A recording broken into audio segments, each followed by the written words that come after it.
여러분 사도행전 19장에 보면 사도 바울이 에베소에서 복음을 전하는 과정이 나옵니다. 에베소에서 복음을 전할 때 하나님께서 사도 바울의 인생에서 가장 강한 능력으로 함께 하셨습니다. 11절, 12절 사도행전 19장입니다. 앞장 좀 두 장 넘겨보면 있는데요. 11절, 12절 보면은 이렇게 나옵니다. 하나님이 바울의 손으로 놀라운 능력을 행하게 하시니 심지어 사람들이 바울의 몸에서 손수건이나 앞치마를 가져다가 병든 사람에게 얹으면 그 병이 떠나고 악귀도 나가더라. 이렇게 되어 있습니다. 이런 놀라운 능력으로 사도 바울이 2년 동안 에베소의 두란노 서원에서 하나님의 아들 예수 그리스도의 십자가 대속의 죽음과 부활을 믿음으로 영생을 얻는 복음을 아주 강력하게 전했습니다. 아시아에 있는 사람들이 모두 다 복음을 들었다라고 얘기하는 것으로 봐서 지금 에베소는 터키에 있는 도시거든요. 그 터키 근방에 있는 사람들이 다 복음을 들었던 것 같습니다. 여러분 이때에 복음을 듣고 세워진 교회들이 여러분 계시록 읽으셨죠? 계시록에 보시면 2장에 보시면 계시록 7교회가 나오죠. 네, 그 7교회들이 이때 복음을 듣고 에베소에서부터 이렇게 세워진 교회들입니다. 그러니까 사도 바울이 에베소에서 굉장히 중요한 사역을 했음을 우리가 알 수 있습니다. 그래서 사도 바울이 늘 자기 옆에 아들처럼 끼고 다니던 그러한 이 디모데를 에베소의 사역자로 보냈던 것을 우리가 살펴볼 수 있습니다. 에베소에서 그렇게 복음을 전하자 그렇게 수많은 사람들이 은혜를 받고 예수 그리스도를 믿게 되었는데 마술을 행하던 사람들이 자기들 책을 불사르면서 예수를 믿는 일도 있었다라고 성경에 기록되어 있습니다. 사도행전 19장 20절에는요. 이와 같이 주의 말씀이 힘이 있어 흥왕하여 세력을 얻으니라 이렇게 기록하고 있습니다. 바울 사도는 사람의 손으로 만든 것들은 신이 아니다 라고 아주 강력하게 가르쳤습니다. 그도 그럴 것이지 에베소를 중심으로 한 이 소아시아 지방에는요. 그리스 로마의 다신교가 굉장히 융성해 있었기 때문입니다. 이렇게 복음이 힘을 얻게 되면서 이 두란노 서원을 중심으로 해서 에베소 교회가 세워지게 된 것이죠. 그런데 이 에베소에서는요. 얼마 전까지만 해도 세계 7대 불가 사이로 꼽혔던 아르테미스 여신의 신전이 있었습니다. 발굴 결과는 여러분 잘 아시죠? 그리스의 아테네 파르테논 신전이 있지 않습니까? 그 파르테논 신전보다 더 규모가 컸었던 것으로 발굴되었다는 이야기를 들었습니다. 여러분 아르테미스 여신은 제우스의 딸입니다. 그래서 에베소 사람들이 풍요의 여신으로 섬기고 있었어요. 바벨론 신화까지 거슬러 올라가게 되면 여러분 이 아르테미스가 구약에 나오는 아스타롯입니다. 2년 동안 진행된 사도 바울의 사역으로 예수님을 믿게 된 많은 사람들이 이 아르테미스 여신의 신상을 이제 우상으로 여기게 되겠죠. 이런 분위기에 직접 영향을 받은 사람들이 있었는데 이 은으로 아르테미스 여신의 신상 그리고 신전 모형을 만드는 사람들이었어요. 사도 바울이 복음을 확실하게 전해서 에베소 교회가 부흥하고 힘을 얻을수록 그 사람들은 장사가 안 되겠죠. 아르테미스 여신이 여신 우상이라고 하니까 신상도 팔리지 않을 뿐더러 신전 모형도 은으로 만들었지만 팔리지 않는 겁니다. 장사가 되지 않으니까 그 은 세공업자들 중에 데메드리오라고 하는 은 세공업자들이요. 그 데메드리오라는 사람이 이 세공업자들과 같이 이 대책을 논의하는 상황이 벌어지게 됩니다. 바울이라는 사람이 사람 손으로 만든 신은 신이 아니라고 가르치고 많은 사람들이 그걸 따라가니까 우리들의 영업이 천한일 취급을 받게 되고 있다. 아르테미스 여신의 신전도 무시당하는 상황이 벌어지고 있다. 이렇게 충동을 합니다. 여러분, 일단 이 많은 사람들이 복음을 믿고 있기 때문에 말을 하지 않고 있다가 이대로 가면은 공장문 닫겠다라는 생각이 드니까 화가 나가지고 얘기를 한 것입니다. 그러니까 같은 일을 이렇게 공유한 아르테미스 여신 신상이나 신전이 너무 컸었으니까요. 그러니까 우상 숭배의 어떤 그 전통이 에베소에서는 굉장히 강하게 자리 잡고 있었을 거 아니겠습니까? 그러니까 은세공업자들이 모두 함께 이제 화를 낸 거예요. 그래서 이 사람들이 욱하고 일어나서 에베소 사람의 아르테미스 여신은 위대하다 이러면서 소리를 지르기 시작했습니다. 그리고는 분노에 휩싸여가지고 거리를 행진하기 시작한 거예요. 그야말로 데모가 일어난 것입니다. 그러자 에베소 시내가 완전히 혼란에 빠집니다. 사람들이 이 무슨 일인가? 라고 하면서 몰려들기 시작했어요. 근데 들어보니까 에베소 사람들의 아르테미스 여신은 위대하다. 이거예요. 여러분, 아르테미스 신전이 세계에서 가장 큰 신전이 거기에 있는데 에베소 사람들이 그걸 모르겠습니까? 그러니까 맞다. 에베소 사람들의 아르테미스 여신은 위대하다. 그래서 같이 소리 지르기 시작한 겁니다. 그리고는 모두 함께 에베소에 건설되었던 이 원형극장, 야외극장으로 이렇게 모이게 되었습니다. 그리고 성경을 보니까 그 사람들이 2시간 동안이나 분노에 사로잡혀가지고는 에베소 사람들의 아르테미스 여신은 위대하다라고 소리를 지른 거예요. 근데 정말 한심한 얘기가 19장 32절에 나옵니다. 이렇게 나와요. 극장 안에서는 더러는 이렇게 외치고 더러는 저렇게 외치는 바람에 모임은 혼란에 빠지고 무엇 때문에 자기들이 모여들었는지조차도 알지 못하는 사람들이 많았다. 여러분, 이렇게 소리 지르는 사람들이 각자 다른 소리로 소리를 지르면서 마치 경기장 안에서 이 사람은 이야기하고 저 사람은 저 이야기하면서 온통 시끄러운 그 상황이 벌어진 거예요. 이 소란을 듣고요, 시청 서기관이 이제 모임 가운데 나타납니다. 그래서 무리를 진정시키면서 얘기를 해요. 에베소 시민 여러분, 에베소가 위대한 아르테미스 여신과 신상을 모시는 신전의 수호자임을 모르는 사람들이 어디가 있습니까? 근데 누가 신전의 물건을 도둑질한 사건도 아니고 여신을 모독한 사건도 아니지 않습니까? 여러분, 왜 모였습니까? 고소할 일이 있으면 정식으로 고소를 하십시오. 우리는 여러분들이 일으키는 이 소란에 대해서 보고할 거리가 없습니다. 이렇게 명분이 없지 않느냐라고 얘기를 합니다. 그러자 사람들이 머쓱해집니다. 그러게 우리가 왜 여기에 모였지? 그래서 모임이 해산됩니다. 생각해 봐야 돼요. 데메드리오라는 사람과 은세공업자들이 에베소 사람들의 아르테미스 여신은 위대하다라고 외치면서 데모를 일으켰던 것이 여러분 아르테미스 여신을 위한 것이었습니까?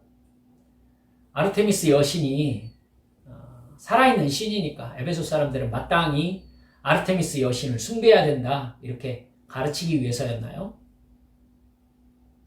아르테미스 여신을 위한 것이었냐는 겁니다. 아니죠. 그들의 행동은 철저하게 자기들의 이익을 위한 행동이었어요. 그 모임에 모여든 사람들 역시 모두 다 각자 자기의 이익의 관점에서 이 사건을 바라보는 사람들이었어요. 그러니까 소리를 지르는데 왜 이렇게 한꺼번에 똑같은 소리를 지르고 있는지 자기들도 모르는 겁니다. 나름대로 분노해가지고 한꺼번에 같은 소리를 지르고는 있는데 그 분노의 출처는 모르는 정말 어리석은 상황이죠. 내가 정확하게 알고 있는 사실을 토대로 정당한 분노를 가진 게 아니라 그저 분위기에 휩쓸렸을 뿐이기 때문이라는 것이죠. 그리고 그 분노라는 것의 실체가 어떤 정의가 아닌 불이라는 것에 대한 것이 아니라 각자의 이익의 충돌이었을 뿐이라는 겁니다. 그게 전체의 분노로 정당화될 수 있을까요? 그러니까 권력자가 와가지고 정확히 무슨 일로 이렇게 모여서 분노하면서 소리를 지르는가? 옳고 그름을 가려야 된다면 증거를 확보해서 정식으로 고소를 해라. 그래서 법에 따라 옳고 그름을 판결해라. 이러니까 속된 얘기로 비 맞은 개처럼 꼬리 내리고 슥슥 사라지고 만 것입니다. 여러분, 이 마지막 주일에 제가 이런 어이없는 상황을 살펴본 것은 혹여 그 모습이 한국 교회의 모습 안에 있지 않은가라는 마음의 깊은 생각이 있기 때문입니다. 제가 부교육자로 사역하고 있을 때에 담임 목사님이 교육자 회의에서 했던 질문을 제가 참 오래된 일인데도 지금까지 기억하고 있습니다. 목사님이 이렇게 물으셨어요. 교회에서 가장 중요한 것이 무엇인가? 부교육자들 쭉 앉아있는데 이렇게 물어봤어요. 아무도 대답을 안 하죠. 그러니까 바로 옆에 앉아있는 저를 이렇게 확 쳐다보셨어요. 제가 대답을 해야 되는 분위기가 된 거죠. 저는 구원을 받게 하는 복음입니다. 이렇게 대답했습니다. 그러자 목사님이 한심해 죽겠다는 표정으로 저를 바라보셨습니다. 그러면서 누가 그걸 몰라? 답답하게! 이렇게 소리치셨습니다. 그리고는 교회는 분위기야. 교회에서 가장 중요한 건 분위기라고! 이렇게 소리치셨습니다. 구원받게 하는 복음이 중요하다고? 교인들이 뭘 알아? 교인들은 교회가 내가 바라는 분위기인지만 본다고. 그러니까 설교 좀 센스 있게 해. 왜 단에 올라가가지고 쓸데없는 소리 하고 그래? 부교육자들 앞으로 15분씩만 설교해. 이렇게 화를 내셨습니다. 사실 저에게 하신 말씀이었어요. 다른 부교육자들은 괜히 혼났습니다. 제가 너무 눈치 없이 설교한다는 거죠. 제가 마음속에서 이 교회에서 내가 부교육자를 해야 될까라는 갈등이 정말 들었습니다. 여러분 솔직히 말하면 그런 마음이라면요. 교인들은 복음을 모를수록 좋은 거죠. 그죠? 교인들의 관심이 복음에 있는 게 아니라 분위기에 있다면 교인들이 목사가 듣기 좋은 소리 해주고 분위기 좋게 해주고 죄 얘기하지 않고 하나님이 복 주실 것입니다. 하나님이 여러분 위로해 주실 것입니다. 하나님이 여러분 형통하게 해주실 것입니다. 이렇게 분위기 좋게 해주면은 교인들은 좋아한다는 거 아니겠습니까?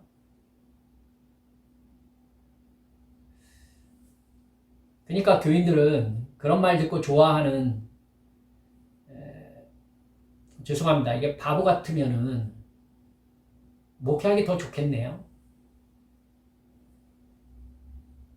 혹시 우리 한빛교회 성도들 어떤 교회에 가시든지 혹은 어떤 목사님의 말씀을 듣게 되시든지 그런 경우가 생긴다면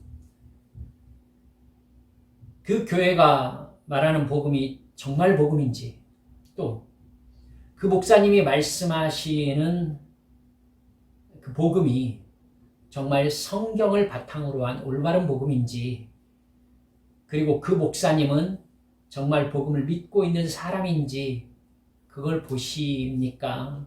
아니면 내가 바라는 얘기를 해주는지, 내가 원하는 분위기인지 이런 생각을 하십니까? 만약 후자라면 정말 큰일이라는 것을 깨달으셨으면 좋겠습니다. 교회가 어떤 곳입니까? 하나님의 아들 예수 그리스도께서 십자가에서 나 대신 죽으시고 사흘 만에 다시 살아나셔서 하늘에 올라가신 후에 어느 날 이 세상을 심판하러 오실 것을 진정으로 믿음으로 말미암아 영원한 생명을 받게 하는 곳이 교회입니다. 내 영원한 시간을 어디에서 보낼 것인가를 알려주고 천국에서 영원히 살아갈 수 있는 방법을 알려주는 것이 교회입니다. 예수 믿는 사람이 그 천국에 도달할 때까지 이 세상에서 어떻게 살아야 될 것인지를 깨닫게 하는 곳, 그리고 그것을 앞장서서 실행하는 곳이 교회입니다. 그리고 진정한 복음에 따라오는 하나님의 능력을 성도들이 느끼고 경험하게 하는 곳, 성령 충만하여서 예수님과 동행하는 삶을 가르치는 곳, 감동되는 인도하심에 순종하도록 영혼을 일깨우는 곳, 이런 영의 공동체가 교회입니다. 여러분, 그렇기 때문에 교회는 언제나 영생이 주제여야 하고 영생이 목표여야 합니다. 교회의 전부는 예수님의 대속의 십자가 죽음과 부활을 믿음으로 말미암는 죄사함과 거듭남에 있습니다. 그 결과 저 천국에서 영원한 생명을 얻게 하는 곳, 이 영적 공동체가 교회인 것입니다. 그렇기 때문에 여러분, 영원한 생명보다 더 중요한 것이 없다라고 교회는 언제나 이야기해야 합니다. 이 세상 모든 것을 가져도 영생을 받지 못하면 아무 소용이 없어요. 제가 20대였을 때가 그야말로 엊그제 같은데, 여러분, 한국에서 월드컵이 일어난 지가 20년이 됐어요. 20년.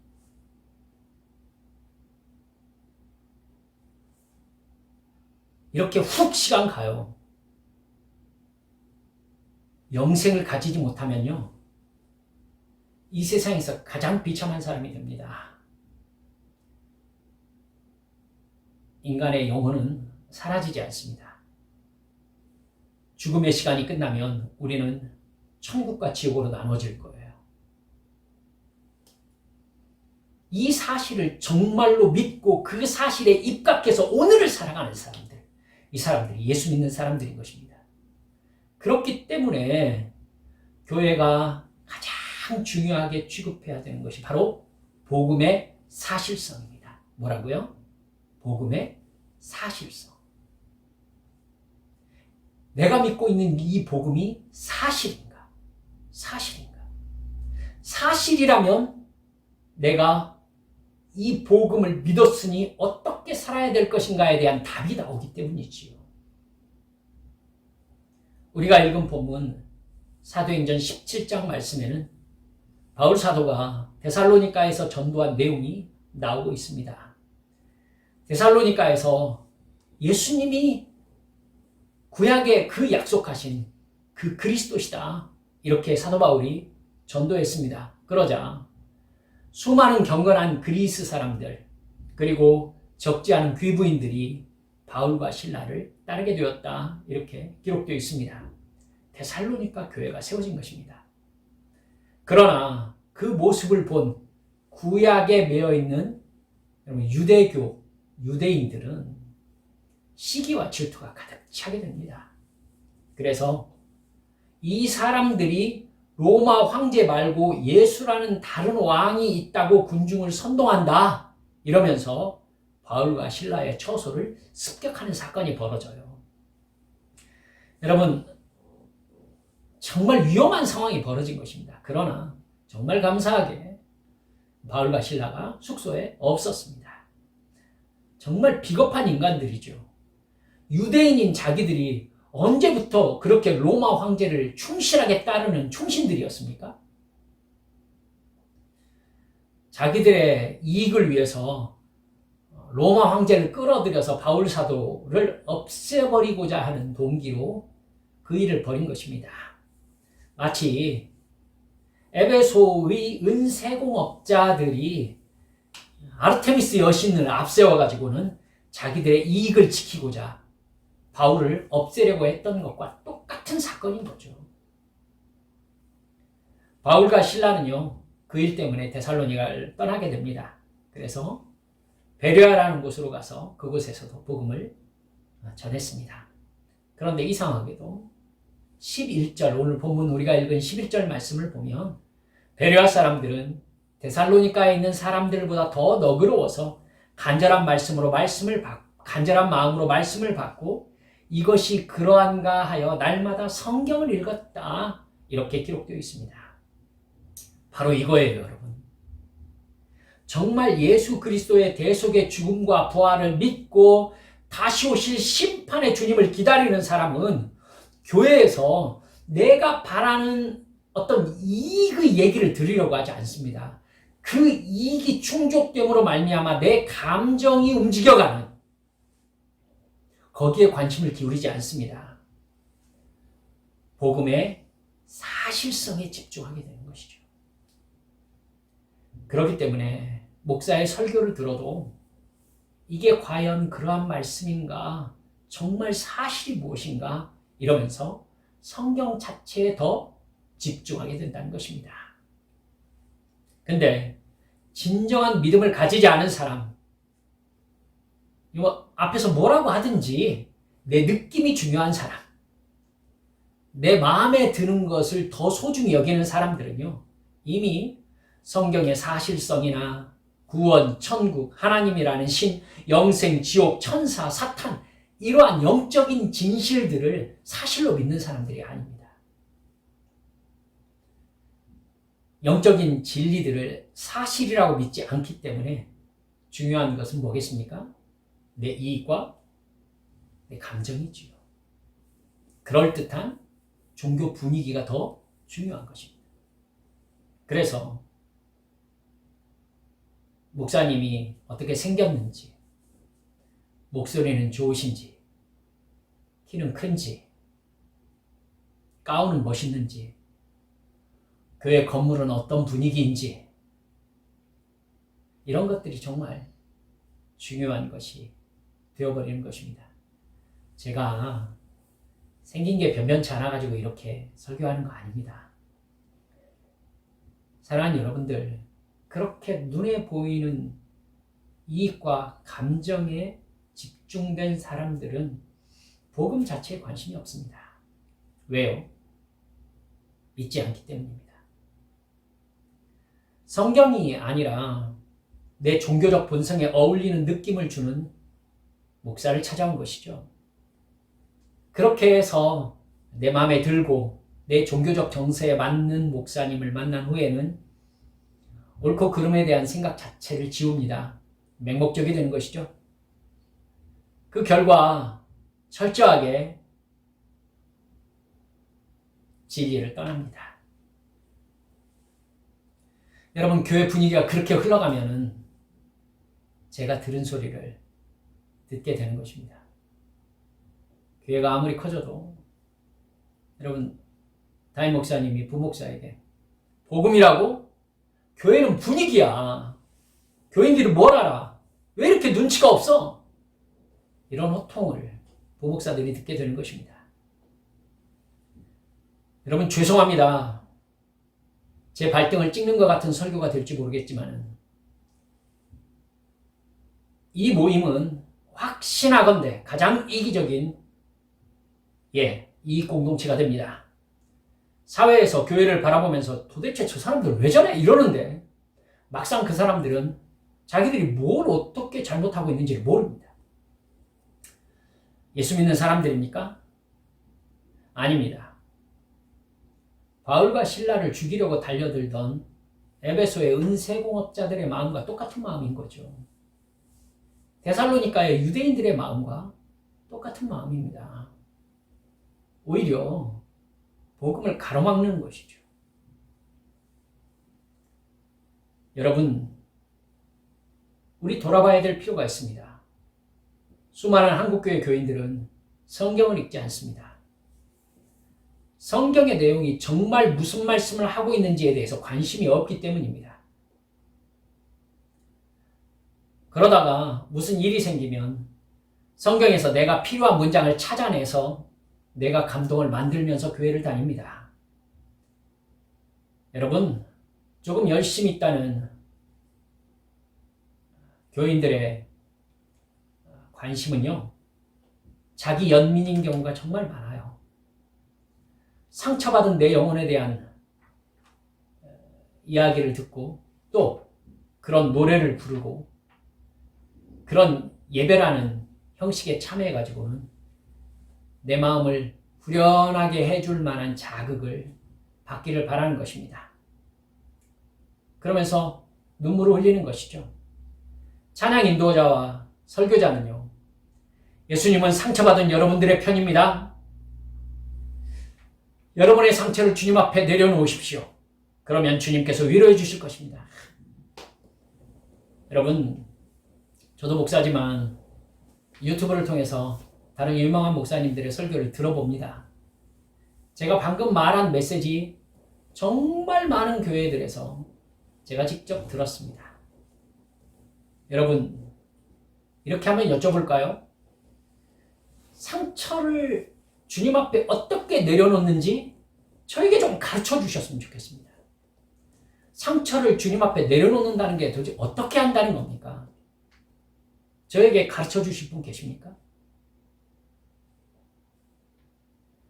예수님이 상처받은 내 편이라면 나를 위해서 무엇을 해주시겠다는 것인지 저에게 가르쳐 달라는 거죠.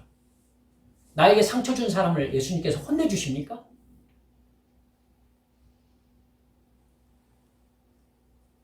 여러분, 모두 다 성경 어디에도 없고요.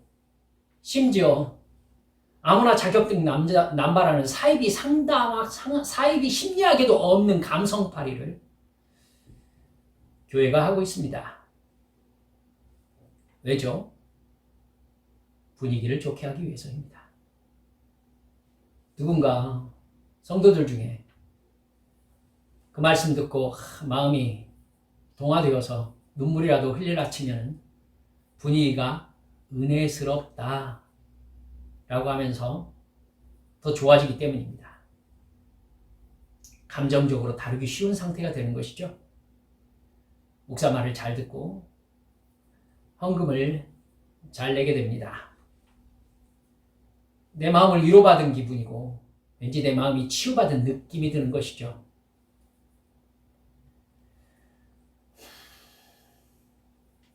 느낌일 뿐입니다.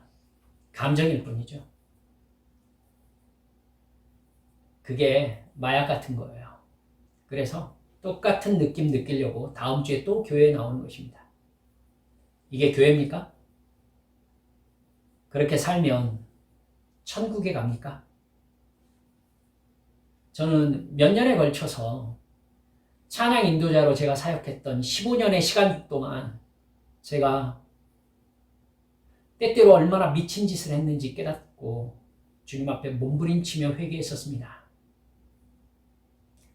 지금도 저의 머릿속에는 제가 어느 순간에 했던 멘트들이 생각나고 그때 품었던 제 마음들이 생각납니다. 그럼 제 몸에 소름이 돋으면서 아주 그냥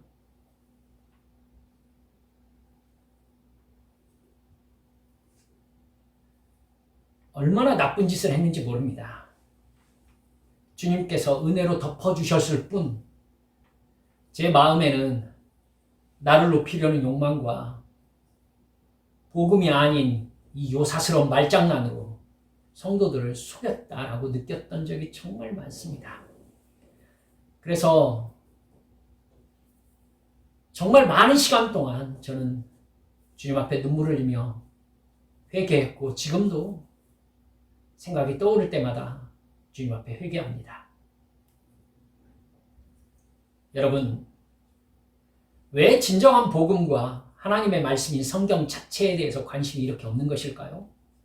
왜 교인들은 성경 자체의 날 것 그대로의 복음에 집중하지 않고 그것을 자기 나름대로 자기 이익을 얻으려고 잘못 해석해서 말해주는 사람의 말에 귀를 기울이는 것일까요? 왜 복음 자체보다 누군가의 머리와 입으로 만들어져 가지고 그 사람을 통해 나오는 말을 더 들으려고 하냐는 것이에요. 여러분, 내가 이 말씀을 믿고 옛사람이 죽어서 거듭남으로 내 생각과 말과 행동이 바뀌어야 영생을 받을 수 있다. 이렇게 예수님이 말씀하셨는데요. 여러분, 이 간단한 진리의 말씀만 사실로 인식을 해도 여기에 따라서 깨달아야 되는 게 얼마나 많은 줄 압니까? 여러분, 생각해 보세요. 옛사람이 뭐죠? 옛사람이 죽어야 된다는데 어떻게 죽으란 얘기예요? 거듭난다는 말이 무슨 말입니까? 나를 부인하라니 그럼 내가 나 아닌 존재로 살아야 된다는 말입니까? 나를 부인하고 그럼 어떻게 살아갈 수가 있습니까? 영생을 받는다고요? 그게 신앙생활의 가장 중요한 목적이라고요? 그럼 보이지 않는 신인 하나님과 어떻게 관계를 맺을 수 있습니까? 천국은 어디에 있습니까? 성령님이 나와 함께 계신다고요?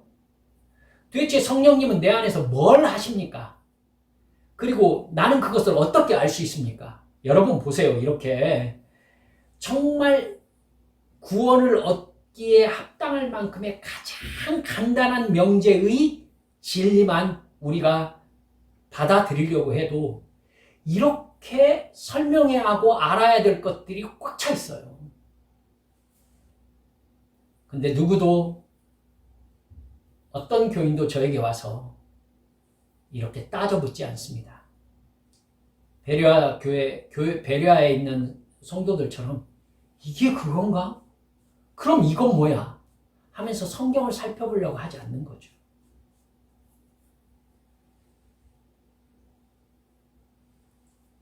여러분, 성경과 복음과 성령과 하나님이 아니라 온통 사람에게 집중되어 있는 한국교회는 과연 불신자를 천국으로 인도할 수 있는 구원의 방주가 맞는가라는 고민이 저에게 참 많습니다. 여러분, 제가 고민해도 변하는 건 아무것도 없어요. 다만 저의 직접적인 고민은 적어도 우리 한빛 성도들은 그런 사람들이 되지 않게 해야 되겠다라는 절박한 사명감만 있을 뿐입니다. 여러분, 사람이 문제가 아니에요. 우리의 진정한 복음의 계시자는 우리 안에 계신 성령님이십니다. 그 성령님이 사람을 통해서 우리에게 가르쳐 주시는데 그 가르치심을 듣는 사람들, 가르침을 받은 사람들은 성령께서 나에게 말씀하시는구나 라고 깨닫지 저 목사 괜찮구나 라고 생각하지 않습니다. 사실을 확인하려 하지 않고 사람에게 집중하는 마음은요, 우리 하나님께 집중하지 않고 내 이익에 집중하는 게으른 마음이라는 걸 잊지 않으시기를 원합니다. 마지막 심판대 앞에서 그 목사가 이렇게 말했는데요, 이렇게 말할 거예요. 제가 한참 기도할 때 주님께서 어떤 집사님을 통해서 이런 깨달음을 주신 적이 있었습니다. 제가 20살 때쯤이네요. 그분이 이렇게 기도하면서 환상을 보았는데요. 갑자기 눈앞에 성경책이 툭 떨어지더래요. 그래서 이게 뭔가 싶어가지고 성경책을 이렇게 열어봤대요. 그랬더니 그 성경책이 모두 다 백지더래요. 그래서 이게 뭐야? 라고 생각하고 있는데 하늘에서 소리가 들리더랍니다. 딸아, 네가 순종한 말씀만 써라. 여러분, 성경 하나님의 말씀으로 내가 정말 믿고 구원받은, 여러분, 그 말씀대로 순종한 말씀을 여러분은 백지 성경에 쓰실 수 있습니까? 내가 믿고 순종한 말씀을 백지 성경에 쓸 수 있는 말이 없다면 나는 어떻게 구원을 받을 수 있을까요? 그건 믿은 게 아니지 않습니까? 여러분, 이게 작은 얘기가 아니에요. 내가 거기에 내가 순종해서 경험한 하나님에 대해서 쓸 수 없다면 우리는 구원받은 게 아니에요. 지금 제가 행위 구원을 얘기하고 있습니까? 아니라는 거 여러분 다 알고 계시죠? 사실이나 진실보다 감정이 앞서면 반드시 잘못 판단하게 됩니다. 우리는 감정이나 느낌으로 구원받는 게 아닙니다. 에베소 사람들처럼 자기가 무엇에 분노하고 있는지도 모르고 분노하게 되는 어리석은 상황에 놓이게 돼요. 진짜 믿음을 가지고 그 말씀대로 살아가려고 하지 않으면. 자기가 왜 우는지도 모르고 분위기에 휩쓸려서 웁니다. 자기가 왜 웃는지도 모르고 웃게 됩니다. 분위기에 휩쓸려서 자기 삶이 아니라 힘 있는 사람이 자기 이익에 따라 결정해준 다른 사람의 삶을 살게 되는 겁니다. 허수아비의 삶인 것이죠.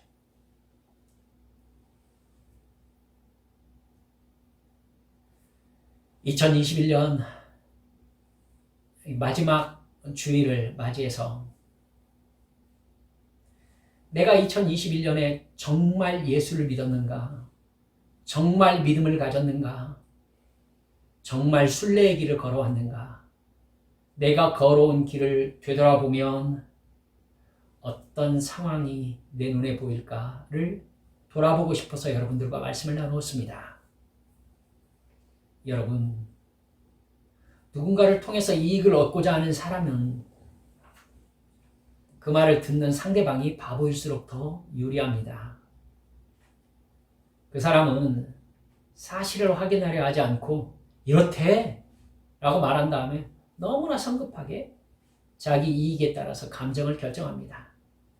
그리고 사실에 의해서 모이지 않고 진리에 의해서 모이지 않고 같은 감정과 같은 이익을 공유하는 사람들끼리 모이게 됩니다. 그 감정은 에베소의 은세공업자들과 데살로니가의 유대인들처럼 자기 이익에 대한 감정일 뿐이겠지요. 그런 맹목적인 사람들을 자극해서 생각 없는 사람으로 만드는 장치가 죄송합니다. 교회에 너무나 많아요.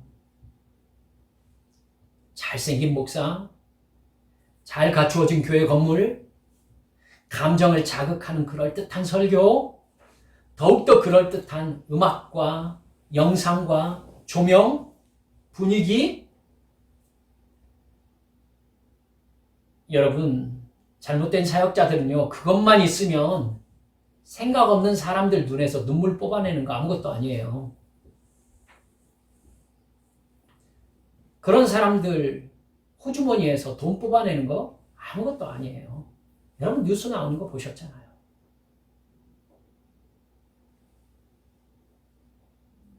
죄송합니다, 여러분.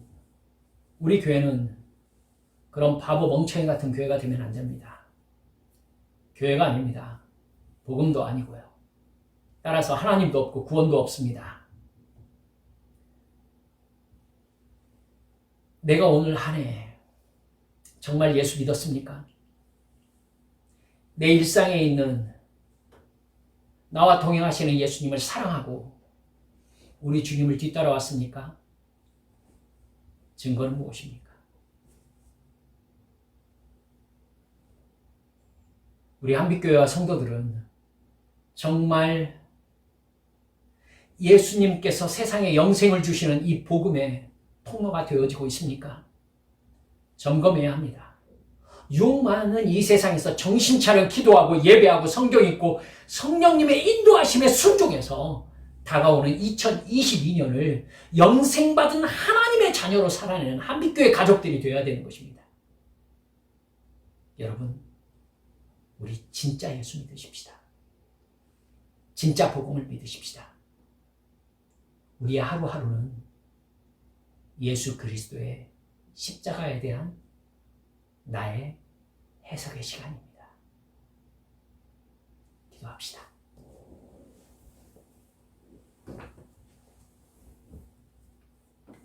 사랑하는 여러분들, 우리 한빛교회의 1년을 돌아보면서 여러분께 정말 감사하는 마음이 있으면서 정말 어떤 교회가 되어야 하는가 라는 부분에 대해서 하나님 앞에 기도하며 제가 받은 말씀 여러분과 나누었습니다. 여러분, 불편하시거나 마음 상해하지 마시고 내가 가지고 있는 것이, 내가 정말 믿고 있는 것이 복음인지, 내 안에 계신 성령, 여러분 성경 읽으시면서 느끼시잖아요. 성령님이야말로 구원의 확증입니다. 에베소서에는 계속해서 도장이라고 말씀하십니다. 성령께서 내 안에 계신 것이 구원의 확실성을 증거하는 도장이라는 말입니다. 그 도장이 없으면은 그건 가짜 문서인 거예요. 가짜 문서. 나는 성령님과 동행하고 있습니까? 성령님께서 나에게 말씀하신 음성을 난 듣고 있습니까? 순종하고 있습니까? 내 안에 계신 성령님은 기뻐하고 계십니까? 근심하고 계십니까? 아니, 성령님을 느끼고는 계십니까? 심각한 문제입니다. 우리 한빛교회 2022년은 더욱더 강하게 영적인 사람으로 거듭나는 우리들의 순례의 여정을 걸어가게 될 것입니다. 그래서 진짜 복음을 믿는 사람들이 누리는 하늘의 기쁨과 성령 충만함의 능력을 우리 한빛교회 성도들은 경험해 가게 될 것입니다. 주여, 그런 교회가 되게 해주옵소서. 그런 사람으로 살게 해주시옵소서. 이 시간 소리내와 함께 통성으로 기도하시겠습니다. 기도합니다. 아버지 하나님, 아버지